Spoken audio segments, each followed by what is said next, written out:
Labrīt, Zane! Mums prieks tevi redzēt šajā brīnišķīgajā saulainajā zabata rītā. Prieks redzēt, ka tu esi piecēlusies, tu esi mūža, tu esi laimīga un tu esi priecīgi redzēt šo pasauli.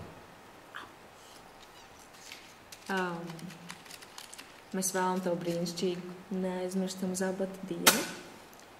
Kopā ar taviem draugiem, ar Dievu un ar ikvienu šajā pasaulē. Un jautājums ir tāds, vai tu esi paņēmusi to, kas tev gribas? To, kas tev jāpaņem? Nu, kas tev šodien ir jāpaņem? Tev ir jāpaņem paciņu, uz kuras ir rakstīts kāds cipars? Numurs 6, mēs sākām ar punktiem. Man šķiet, ka numur 5.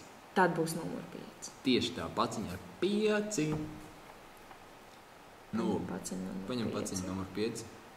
Šoreiz gan tu vari paciņu, man liekas, atvērt jau tagad, vai ne? Nē. Vēl ne? Pārsteigti nefis, lai paliek. Nē, tātad tu paciņu atvērs beigās. Jā, bet nenoskumst, jo ir kaut kas, ko tu vari atvērt. Un tā ir Bībele. Tieši tā. Tā ir tavs zobens, tavs lielākā iespēja uzzināt daudz ko jaunu. Viņa kaut kas nav kārtībā. Kas tad? Tev kaut kas nesanāk. Tur cīnies, pūlies, bet tā gaisma netop. Kā netop, tā netop. Kā top? Redzi, nav vairāk. Tā jau jums laika nodziest. Kas tev šodien Tās ir manas pūles iegūt gaismu un uzturēt. Tev īsti labi neizdodas. Ko tad es varu darīt? Es domāju, ka tev vajadzētu mēģināt atrast kādu citu variantu. Tu gribi teikt, ka kaut kur ir iespējams iegūt patstāvīgāku gaismu, kā es te pati cenšos izcīnīt? Jā. Piemēram. Sērkociņi nav tādi, tas īsti labākais tas labākais uguns avots. Es dzirdēju tādu stāstu, tā, ja nemaldos, man liekas, bija Hansa Kristiāna Andersena pasaka par meiteni sērkociņu pārdevēju. Ne? Tur bija tāda interesanta un garš tas stāsts varētu būt, bet tā pamat doma bija, ka viņa bija sērkociņu pārdevēja, un tā bija augsta ziema. Viņa stāvēja uz ielas, viņa pārdeva sērkociņu, bet neviens viņus nepirka. Un tad viņi domāja, es uzvilku ātri vienu sērkociņu. Viņi uzvilka, un pēkšņi ir tā kā pīlī, tur ir visas svinības apkārt un viss. Un sērkociņš lēnām izdeg un atkal viņi ir turpat uz ielas. Bet, jā. Un tā viņi vilka vienu, otru, trešo sērkociņu. Līdz sērkociņu beidzās? Līdz sērkociņu beidzās. Tu gribi teikt, ka man sērkociņu var beigties? Sērkociņu nekad nav mūžīgi. Tad man vajadzēs atrast. Es domāju, ka tev vajadzētu atrast kādu ilglaicīgāku gaismas avotu. Bet tad jau tas tāpat, kā kad mēs, kristieši, pūlamies sevi uzturēt gaišus un mīlestības pilns un darīt labus darbus. Ar visiem iespējamiem spēkiem, kas ir tik niecīgi kā šie sērkociņi šajā tumšajā Korintas zālē.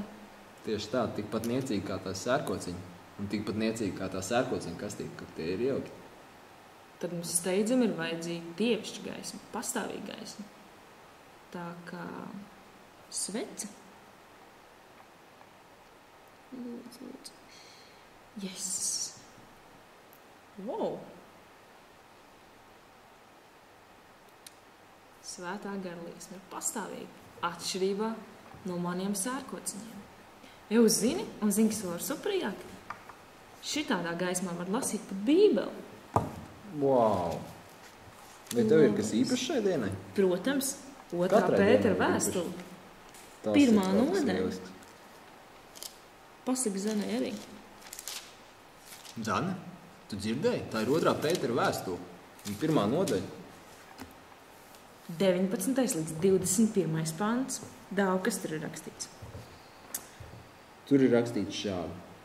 Ar to mums praviešu vārds kļūst jo stiprs, un jūs darāt labi, to vērā ņemdam, kā sveci, kas spīd tumšā vietā, līdz kamēr uzaugsīs diena un rīta zvaigzne uzliekas jūsu sirdīs. Pār visām lietām ievērojiet, ka neviens rakstu pravietojums nav patvaļīgi iztulkojams.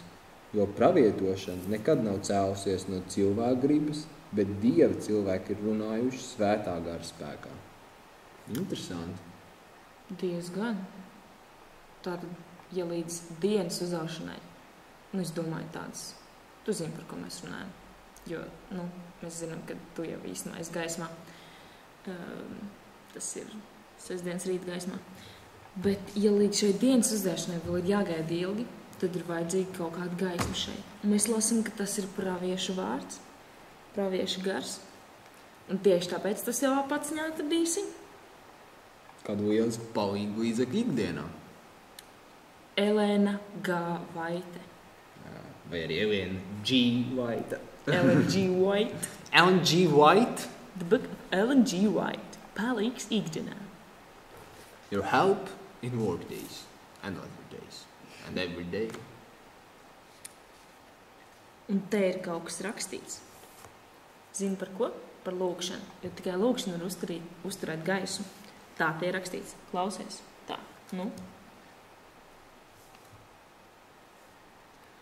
Veidojiet ieradumu sarunāties ar pestītāju vienatnē, kad esat pastaigā vai aizņemt ikdienas darbos.